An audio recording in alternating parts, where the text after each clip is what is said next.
Paramashiva, the consciousness.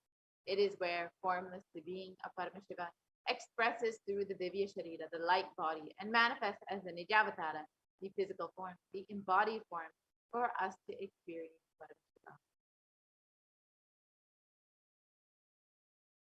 Example, Devi Parashakti expresses through the being of Rajrajeshwari and manifests as the Nijavatara, the physical form of Devi Meenakshi.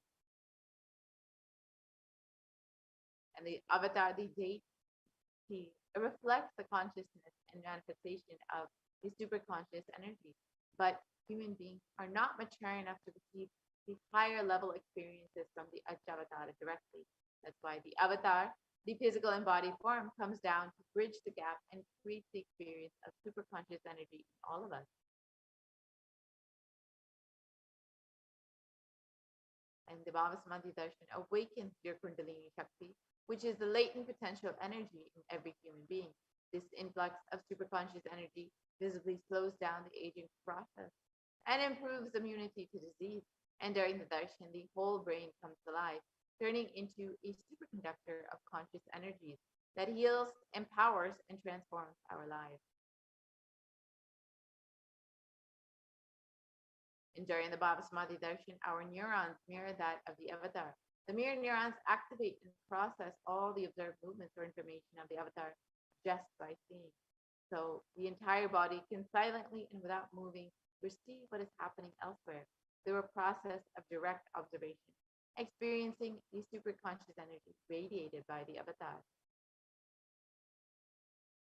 And Akashic readings are not predictions. They are readings from the cosmic archive. Beyond space, creation and destruction happen simultaneously. In the dimension of time starts the past, present, and future. And because Akashic records are stored in the Akasha, the space dimension, there is no past, present, and future. That is why what you call as happened, happening, yet to happen, are clearly already recorded. So let us understand who is the Supreme Pontiff of Hinduism. The Supreme Pontiff of Hinduism, Jagat Guru Mahasanidanam, His Divine Holiness, Bhagavan Nithyananda Paramashivam, is the reviver of Kailasa, a macrocosmic ancient enlightenment civilizational nation. The Supreme Pontiff of Hinduism is the 1008th incarnation of Paramashiva as per Hinduism and is recognized by his predecessors who are enlightened masters and adepts.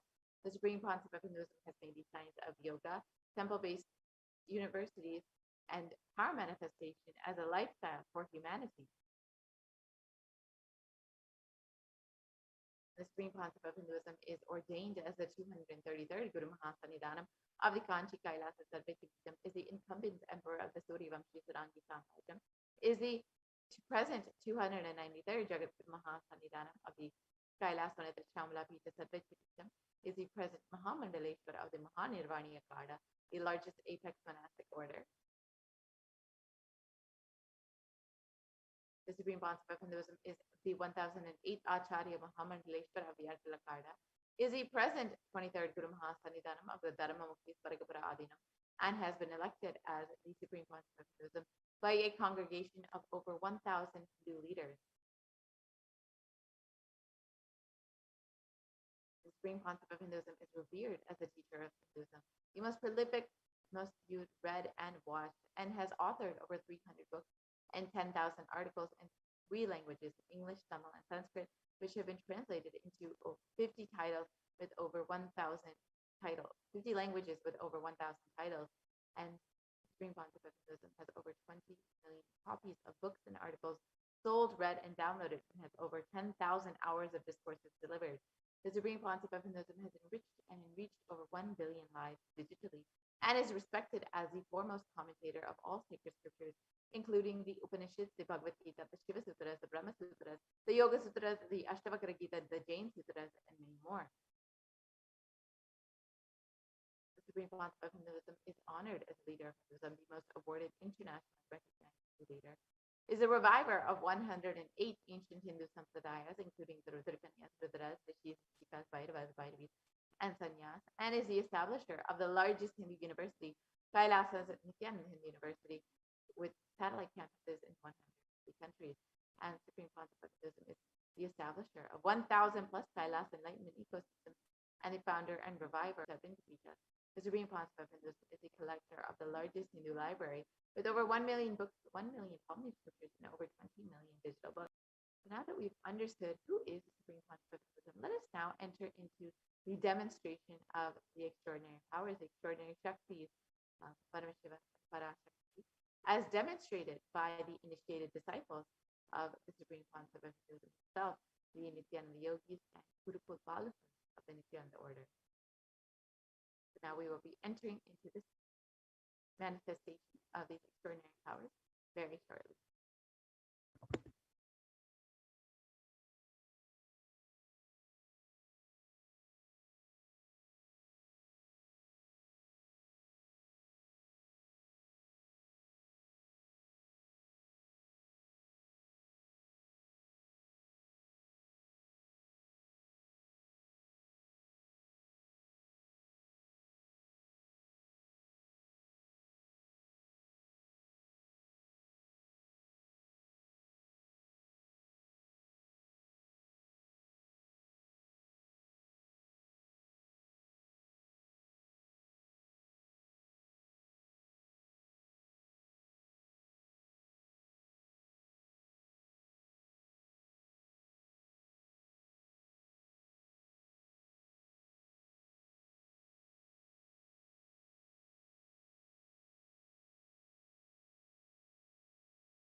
Yes, Nithyanandam. Let us now move on to the next segment, which is the power manifestation segment, the manifesting of the extraordinary Shakti. So today, the Balasins, the Nithyananda Yogis, the initiated disciples of the Supreme Concept of Hinduism, will be demonstrating the extraordinary powers of third eye and sharing with all the experiences and results of the extraordinary manifestation of the divine powers awakened in us through Diksha. So, before we enter into the live demonstration, let us learn about what are Shaktis. Shaktis in the Vedagamas are the source scriptures Shaktis in the Vedagmas is described elaborately by Paramashivoham as a system, as a method and a science for human beings to explore various dimensions and experience powers and have new possibilities awakened in them. And Swamiji beautifully says that just with the cognition that you are the divine and that you need to manifest the divine, you can manifest these extraordinary Shaktis, and not with the cognition that you are a man and that you need to reach the divine. Next slide, please. So, what is the difference between Shaktis and Siddhis? Shaktis expressed from the space of enlightenment and as a side effect of feeling connection with the divine and high integrity with the Guru. Shaktis are the source of enlightenment. Siddhis are the powers that manifest from tapas or penance for enlightenment. Siddhis are on the path of enlightenment. Shaktis are the powers which manifest through ordinary human beings in extraordinary ways just with initiation from the avatar. And Shaktis are permanent. Siddhis, whereas, are not permanent and they may divert you from enlightenment. So, who is Paramashiva? And who is the source of all these Shaktis? Paramashiva is the primordial divinity in Hinduism, the ultimate reality and cause which is self-effulgent, Swayam Prakasha, all-pervading, unchanging beyond time, space, form, and causality. At the fundamental base of Avyakta, the unmanifest, and Vyakta, the manifest existence, he performs the Panchakriya, or the 5 cosmic acts of Srishti, Sthiti, Samhara, Prabhava, and Anugraha.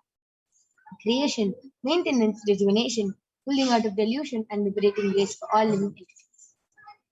And Paramashiva himself has come down in the form of the Supreme Point of Hinduism, Jagat Guru Mahasamidhanam, His Divine Holiness Bhagavan Nithyananda Paramashivam, as the 1008th living incarnation and representation of Paramashiva and the reviver of Kailasa, the ancient enlightened Hindu civilization nation, which is the great cosmic borderless Hindu nation. And ever since the beginning of the civilization, the Sanatana Hindu Dharma has been the cradle of highly advanced sciences and enlightened beings. And for the first time in modern day, these yogic sciences at a record-breaking speed which was never accomplished before. So,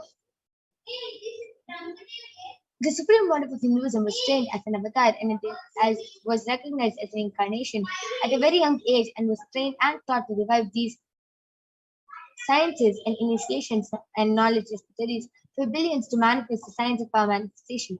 From disciplines of Vedanta, Tantra, Shri Vidya, Yoga, Yogic powers, Mantra Shastra, Siddha Vidya, science of Aushadha, Advaita, Bhakti Yoga, Paramashivoham, and Paramashivoham.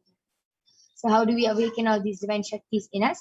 If all these Shaktis are awakened in Swamiji, how can we awaken them in ourselves?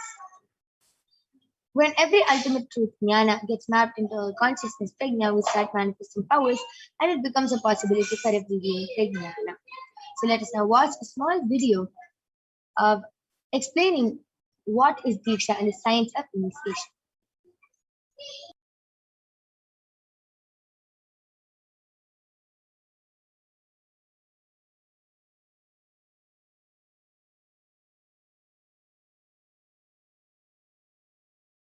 Book Navaratneshwara states, Sarvasamapi Dikshanam Mukti. Diksha is the direct transfer of spiritual energy by an enlightened being through look, word, or touch. The traditional Vedic book Navaratneshwara states, Sarvasamapi Dikshanam Muktihi Phalamakhanditam Avirodhat Bhavantyeva Prasangyastu Bhuktayaha. The main benefit of all initiations is moksha, enlightenment. As a side effect, health, wealth, leadership, and well-being happen. And in Rudrayamala Tantra, Shiva says, Devi Diksha Vihinasya Na Siddhihi Na Cha Sadgatihi Tasmat Sarva Prayatnena Guruna Dikshito Bhavet. The one who is not initiated does not attain liberation nor a better future. So by all efforts, one should get initiated by Guru. What is the initiation? Neuroscience has proved that the process of initiation floods the brain with energy. This is the superconscious energy of Kundalini, our own highest inner potential energy. As the Kundalini flows from the thalamus to the cortex, it sets up a powerful energy loop within the brain, which awakens the latent non-mechanical parts which we have never used before. With increasing levels of coherence, the whole brain comes alive, turning into a superconductor of conscious energies that heal, empower, transform our lives, bliss and fulfillment. Initiation creates high awareness, visualization, creativity. It also slows the aging process and improves the immune system. Kundalini awakening, healing experience, levitation, teleportation, materialization. Experience the power of initiation through a range of exclusive programs conducted at the ashram. Nithyananda Paramashivam.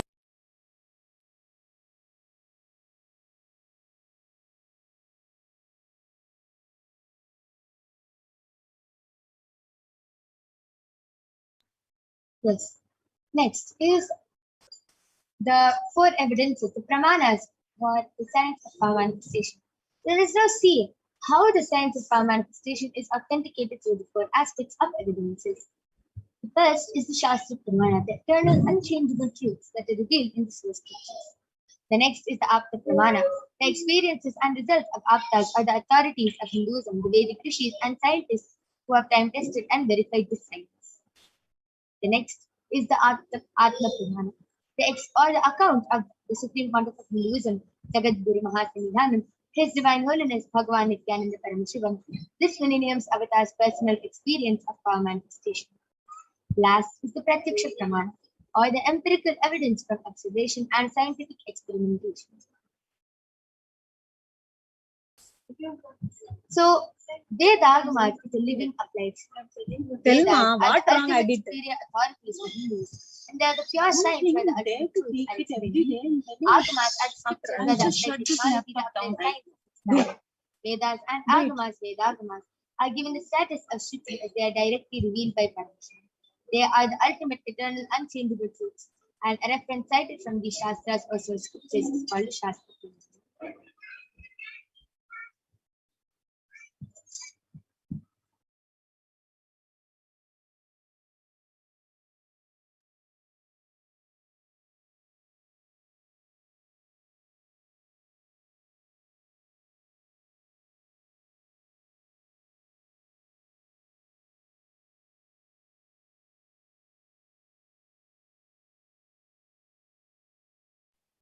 So let us now get ready to witness a very unique and exciting demonstration of the power of breathing. So the first is the Shastra Pramana. Let us listen to the Shastra Pramana, which comes from the Vijnana Bhairava Tantra, Sutra 34, Dharana 11. Kapalantar manonyasa ishtanmilitalochanaha kramena manasodadhyat lakshaye lakshyamuttamam. The translation goes, by fixing the mind on the inner space within the crown center and sitting stably without any movement, having the eyes closed in succession, by that stability of the mind and inner space, through the power one directly sees the ultimate goal Lakshyam. By having the vision beyond the sight that reveals any object or place, attaining the space of oneness with the source Paramashiva. Next is the Apta Pramana, where Bhagavan Sri Krishna initiates Arjuna into the power of study.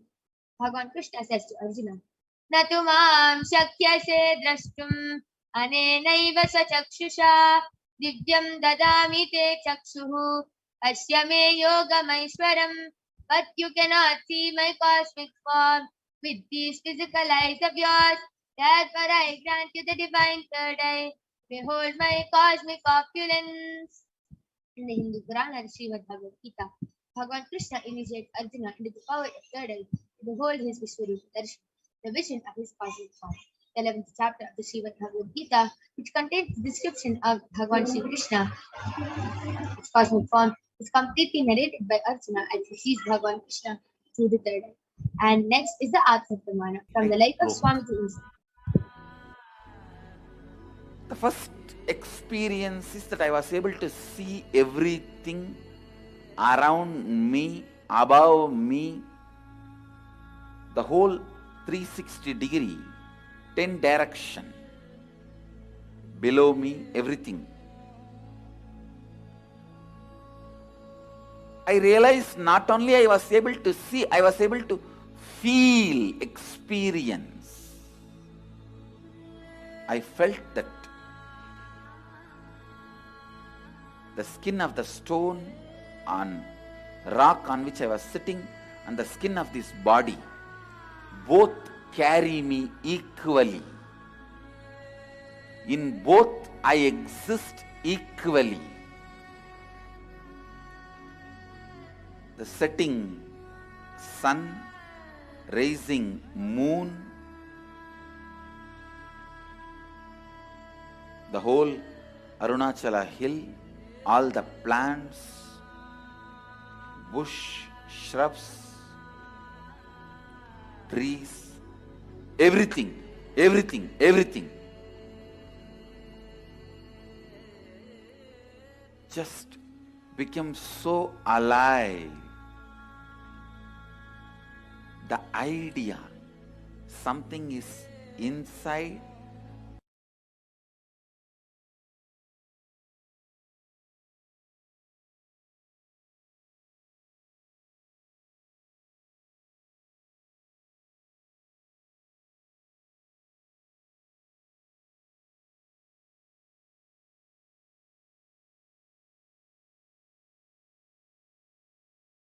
Yes. So let us now see the Pratyaksha Pramana, the empirical evidence from observation and scientific experimentation.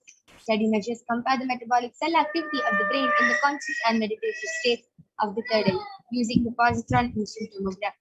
When doing daily activities, high activity is measured in the brain where the third eye is located. And when in the deep state of samadhi, only the third eye region is active and almost 90% of the rest of the brain is active. So without further ado, let us get ready to witness the live Sakshi Pramana, the demonstration of the power of third eye by the Balisans of the Nithyananda Guru. This rare sacred science of the power of third eye is being made available to humanity for its ultimate enrichment and evolution. The Supreme Pontiff of Hinduism embodies the most profound yogic states that surpass all bounds of time, space, and matter.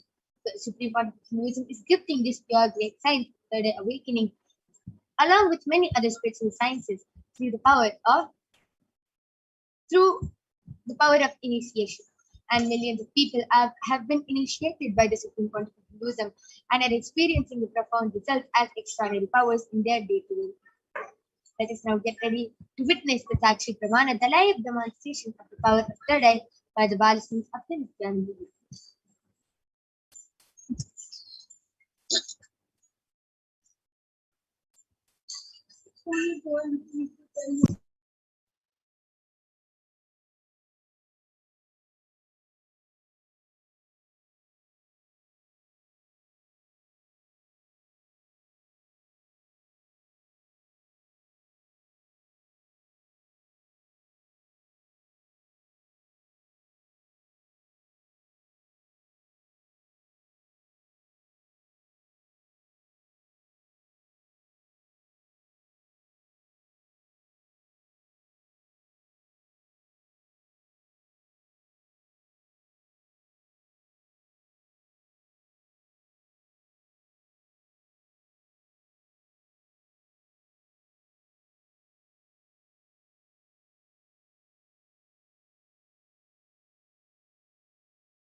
Yes, Nithyananda. So now I'm back with the Balasant of the Nithyananda Gurukul Manike Kaladharananda, who is 15 years old, and she's going to be demonstrating this extraordinary Shakti of the power of third eye reading to all of you today. So as all of you can also see, I have the medically tested eye band with me. In front is a complete opaque sheet, and behind is a thick sponge. All of you can see there's no gap between the sponge and the opaque sheet, and there is no possible way of light entering.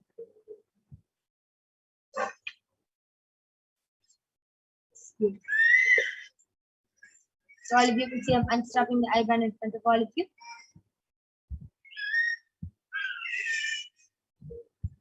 I'm placing it on color.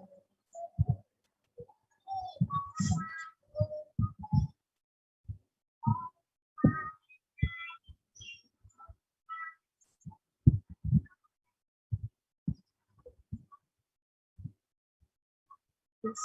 Now, Kaladhara, are you comfortable? Now, could you just put my eye band in the middle?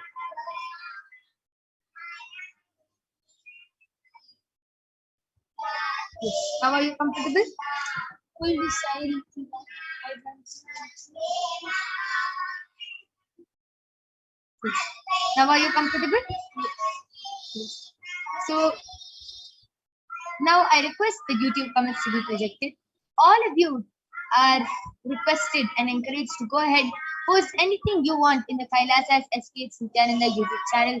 You can post letters, numbers, words, sentences, anything you want, emojis, and Ma Kaladhara will be reading it out live. I request the latest comments to be projected. I request the latest YouTube comments to Yes, just before that, Makaladra, I request you to turn to your right, left, up. Yes, you can see there's no gap and beautiful. I request the latest YouTube comments to be projected.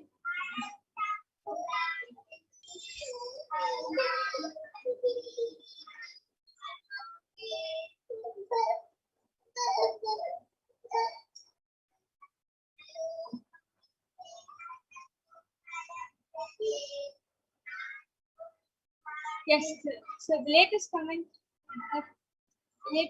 is from Kirtan Vajraya, and he has posted Nithyanandam with the Namaste emoji. And the previous comment is from Jyotika Bala, and she has posted Nithyanandam.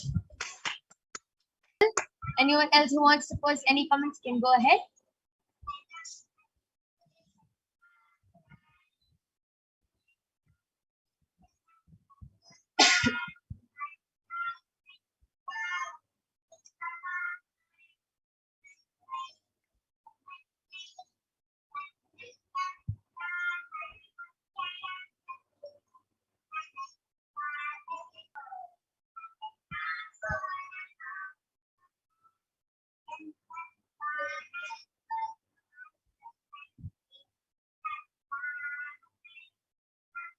Yes. So Ma Celine has posted a star emoji and a small plant with two leaf emoji and a thunder emoji with a two pink color heart, dark pink color heart emoji. Manikya Mahajananda has posted my daughters with an exclamatory mark and Nithyananda exclamatory mark. Wow. Amazing. That was a very beautiful and extraordinary demonstration of the power of third eye. Now I'm going to be removing the eye band with Ma Kaladhara. All of you can see the eye band is completely intact. Yes. And with this, we will be back with the power of body scanning and remote vision right after a short break.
Yes. So let us now witness the power of body scanning. Let us now listen to the Shastra Pramana, which comes from the Vijnana Tantra. Swadehe jagato vapi sukshma sukshmataraani cha tattvani yani nilayam dhattvante vyajyate para. Bhagavan Parashakti says, cognize deeply that from the subtle to the subtlest constituted principles of the whole body, Swadeha, or of the whole universe, simultaneously consists of the essential reality.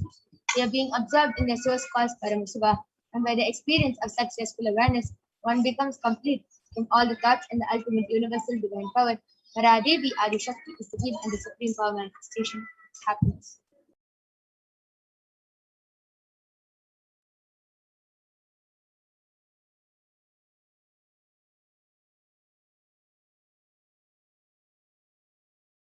Yes.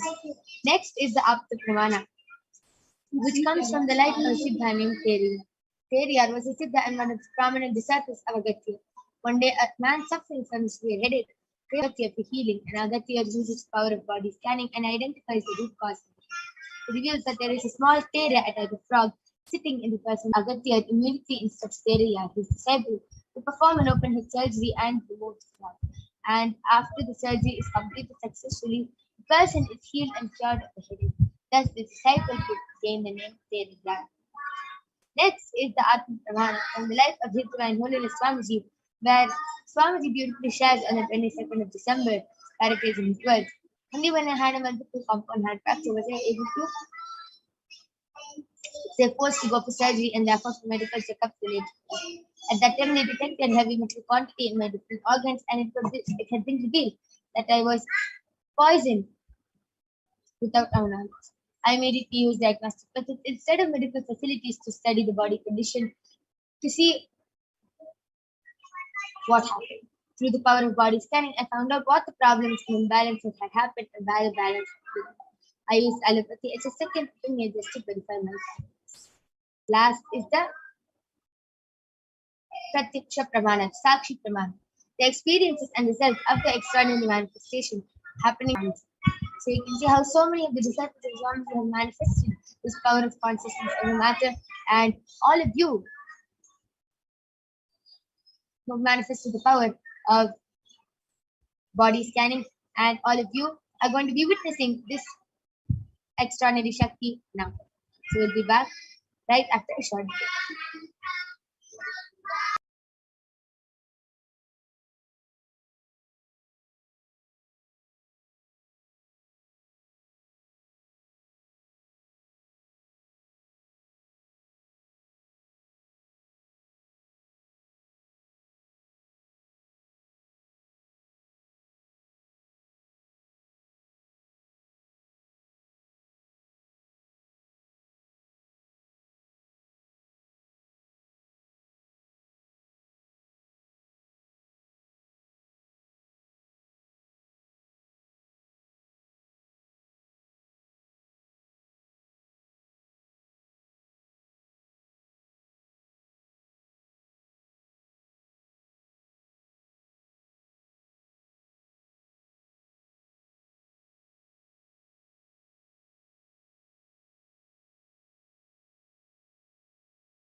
Yes. So I request all of the participants or all the viewers who are watching now, please go ahead and start posting your comments in the Kailasa's HDH Nithyananda YouTube channel.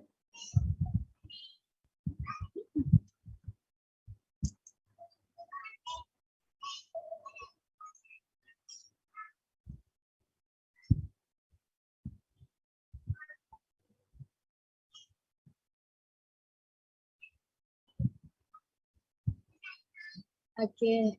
Mahadilendra Siddhananda has posted, Ma Kaladra, your live practice sessions are growing more and more powerful by the day. That's beautiful. Vikrant Wag has posted, Ma, can you heal my concentration issues and lack of interest and fatigue issues? And Ashok Patel, his person Nithyananda, ma request you to scan Sandesh not had his content. Ma Saranka Vidya Karan has posted, please scan my body and also feel my powerless to see Bhagwan. And Payata Vatsya has also requested for a body scan. Yes. So yes, I'll surely be doing the body scanning for all of you now.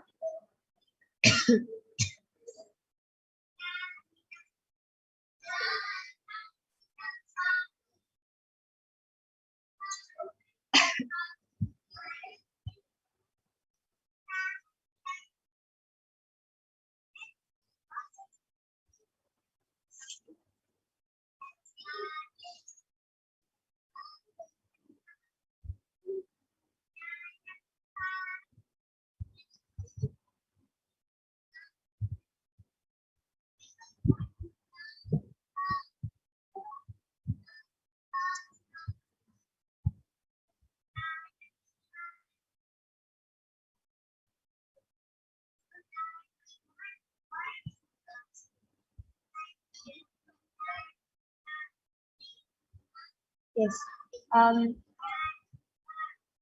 First, I did the body scanning for Vikrant Wag. He has requested for a healing of a lack of concentration and lack of interest issues. Yes, Aya, Swamiji is only showing it is your cognition, Aya. You never want to do it and you don't do it with your authenticity. That is why you are having this. So it can get healed, yes, just by starting to be patient with yourself. So Swamiji is revealing every day 108 times you have to start writing the Mahavakya and you can heal these problems and you will start becoming more patient with what you have and you will do whatever you do with full integrity. Yes, and Swamiji revealed for Ma Saranka Vidyakaran, Swamiji revealed that you have been inhaling too much of toxins in the past few days now and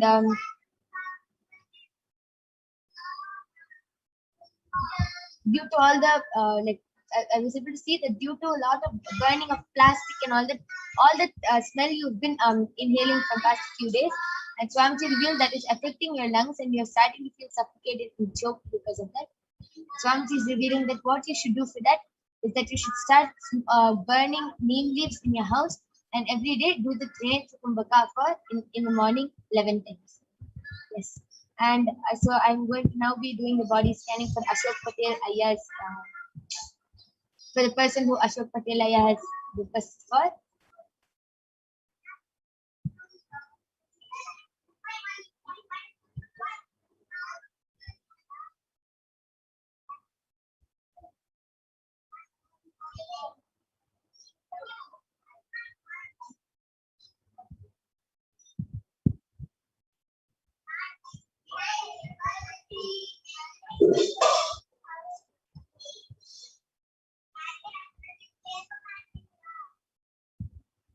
Yes, Swamiji is, yes, Aya, sorry. Swamiji is showing that Aya is not living in a good ventilated area. So there's a lot of humidity in the house and the air is not going and coming in properly. And because of that, he experiences a lot of suffocation and he feels like not only suffocate to become claustrophobic. He feels like he can't stay in one place for a long time. He feels like that. That is because of the ventilation area, and he is also facing some urinary infection. And Swamiji is showing it is actually from starting internally, and he slowly seeing few symptoms outside. Swamiji is showing it's not so serious, but you should immediately attend to it by drinking a lot of buttermilk every day. Just drink, he has to start drinking a lot of liquids every day and he'll be healed. And yes, I'll be also doing the body scanning for Marceline.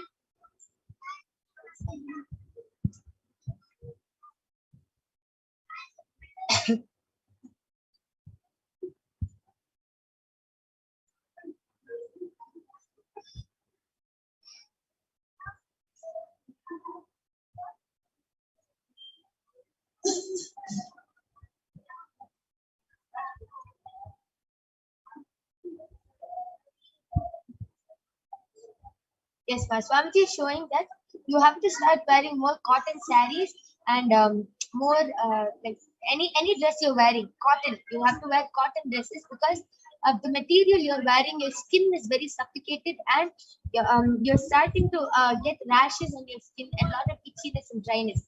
So that is because your skin is not able to breathe freely. So you have to start wearing cotton dresses, especially the Mangalagiri cotton is the best one. Swamiji is revealing that you have to also start doing the Vyasa Nirahara Samyama. The Vyasa Nirahara Samyama will really help you. And Mahadalinda Nithyananda has requested for a scan for her husband's gut and digestive tract, that he has pain and discomfort along with, and he has given his consent. Yes, ma'am.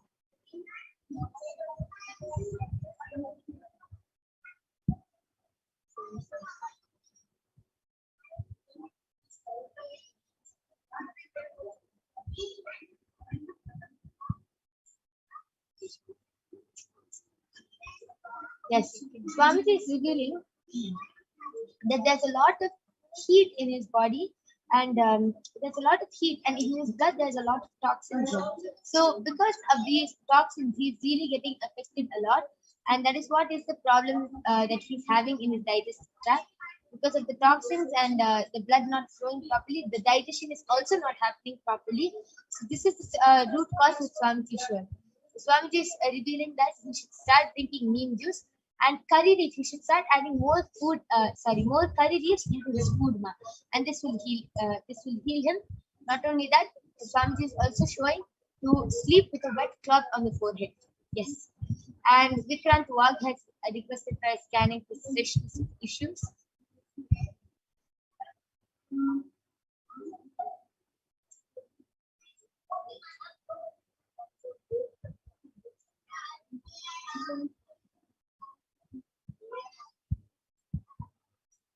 Yes, and Aya Swamiji is showing your stress issues is nothing but confusion. You are not clear any decision you take. You are never authentic to that decision, and you are not clear with what you want to do. That is why you get stressed, you feel overwhelmed, and you feel powerless. Aya. So you have to complete this cognition by this will the Mahavakya will help with this. So you start writing Mahavakya every day, and you see everything gets healed. Aya. Yes, and if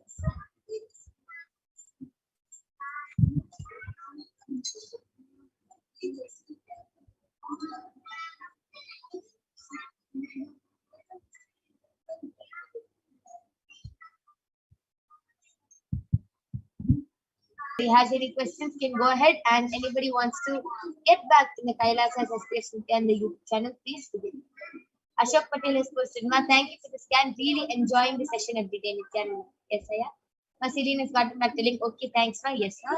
Mahajalinda Nithyananda has posted, thank you, Ma. Yes, that makes sense. In fact, it links to what was previously shared in scans before this issue build up to this point. Yes, Ma. Thank you for getting back a lot. I will thank all of you. And yes, with this, I'm going to be concluding the power manifestation session. Thank all. Yes, and Ma and Vikrant Aya has also gotten back telling thank you, Ma. Yes, Ma Celine, Ma Ashok Patel, Ma Mahadalinda Nithyananda, Vikrant Wag, Payata Vajra Aya. Yes, and Payata Vajra has also requested for a body scanning. I will quickly do the body scanning for Payata Vajra Aya.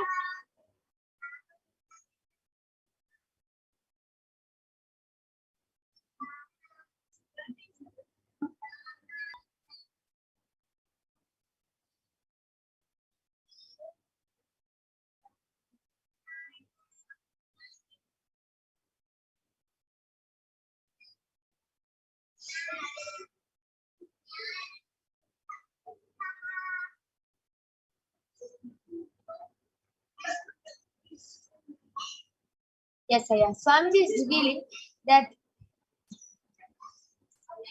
Yes, Aya. Swamiji is revealing that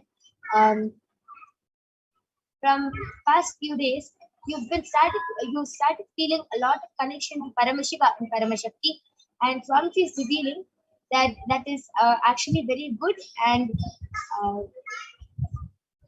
Swamiji is also revealing that there's a lot of energy which is like in your body from past few days, and because of the heat, you're not properly cleansing your body and taking care of your body. And anytime you connect with any deity or anything, the heat which is coming, your body is not able to handle the heat and that energy. So Swamiji is revealing that for the next few days you have to start doing the Rama Nirahara Samyama, and like in the next 11 days you can do the Rama Nirahara Samyama, and make your by doing the Nirahara Samyama you're cleansing your body and making your body stronger for to hold energy, to hold receive all these darshans from Swamiji. This is the only thing which Swamiji is revealing again. And yes, so Parata Vajraya, Vikrant Swagaya, Ma Mahajalendra Nithyananda, Ma Salim, Ashok Patelaya. We thank all of you for joining us in this Kailasa's Parashakti Akashic reading program and in this power manifestation session. And now I'm going to be concluding the power manifestation session. I thank all of you for joining us. And yes, Parata Vajraya has gotten back telling yes, ma? Yes, thank you, Aya. And yes, with this we would like to conclude this power manifestation session. Thank all of you for joining us. Please stay tuned for the upcoming segments. Thank you, Nithyananda. So we'll be having our further acharyas joining with us in after a short break.